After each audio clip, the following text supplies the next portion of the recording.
דברים שאדם צריך, כמו יום כיפור לצום, 9 באב צמים, 10 בטבת צמים, י"ז בתמוז צמים. עכשיו זה זמן ששובבים גם, מי שאנשים שמקפידים גם צמים בזמן הזה.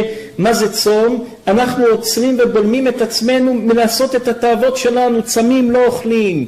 יש גם עוד סוג של צום, תענית דיבור. מה זה תענית דיבור? אדם רגיל לדבר כל היום, אדם אומר אני לא מדבר היום הזה, זה תענית דיבור. אדם חוסם את עצמו מלדבר.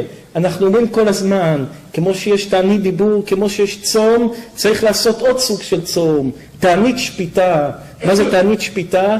אדם תמיד שופט אנשים, אדם רואה את חברו, הוא שופט אותו, הוא אומר האדם הזה גנב, האדם הזה שקרן, האדם הזה לא טוב, האדם הזה עשה כך רע. כל אחד שופט את כולם, כולנו נהיינו שופטים, כולם שופטים את כולם.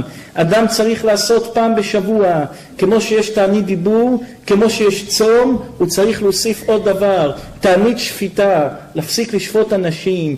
אנחנו בדעת שלנו התרגלנו מימים ימימה לדון כל היום ולשפוט כל היום את כל העולם כולו, אבל אדם צריך לדעת מתי שהוא שופט אנשים ומתי שהוא דן אנשים ומתי שהוא חורץ את דינם של אנשים אצלו בראש שלו, זה גם מה שעושים כלפיו.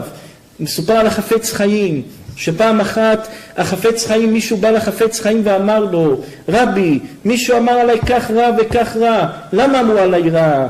אמר לו חפץ חיים, כי אתה אמרת על מישהו רע בזמן שאתה דיברת על מישהו, מישהו דיבר עליך. ברגע שאתה לא שופט אף אדם, אף אחד לא ישפוט אותך. ברגע שאתה עומד כל היום ושופט אנשים ודן אנשים לכף חובה, אז גם העולם ידון אותך לכף חובה.